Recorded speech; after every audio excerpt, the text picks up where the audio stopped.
तर अबू आझमींच्या वक्तव्यावर वारकऱ्यांच्या काय भावना आहेत या संदर्भात त्यांच्याशी संवाद साधतायत आमचे प्रतिनिधी मिकी घई।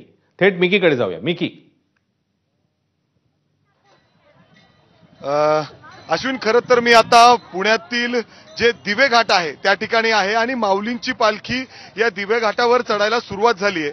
आता जर आपण बघितलं तर इथं खूप सुंदर असं निसर्गाचं वातावरण आहे, सुंदर असं निसर्ग आहे आणि आपण हजारो वारकरी बघतो हे चालत पुढं आता घाटाच्या दिशेने निघालेत, अर्थात सासवडच्या दिशेने निघालेलेत आणि हा सर्वात सुंदर टप्पा असतो।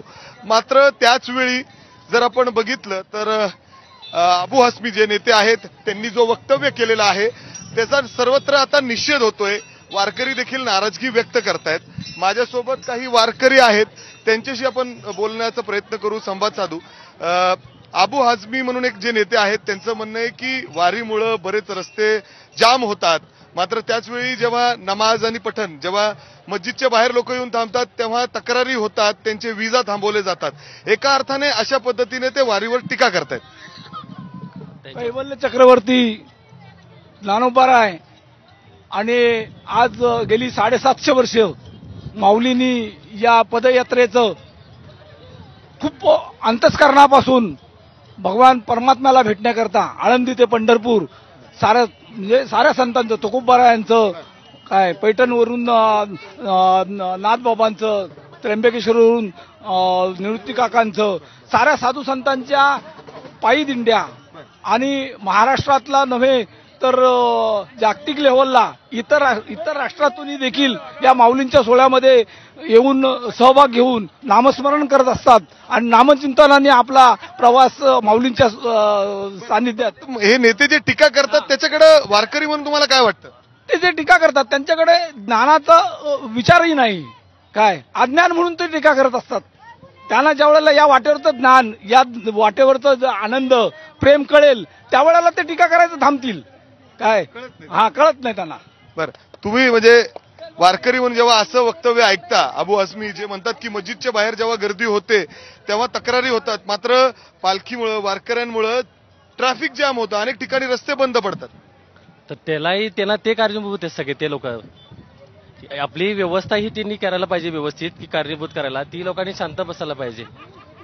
आणि सत्तेमध्ये असणाऱ्या राजकारण्यांनी या महाराष्ट्रातला हा साधू संतांचा जो पंढरीचा जो मेळावा आहे, जी पदयात्रा आहे, त्या पदयात्रेच्या माध्यमातून या जिल्ह्यातला किंवा याच्यातला जो कोण पालकमंत्री असेल किंवा जे कोणी खासदार आमदार जे असतील त्यांनी तिथं जातीने लक्ष घालून वारकऱ्यांची कुठेही देखील कुचंबना होणार नाही, काय किंवा इथं वक्तव्याचा तुम्ही निषेध करताय सगळे?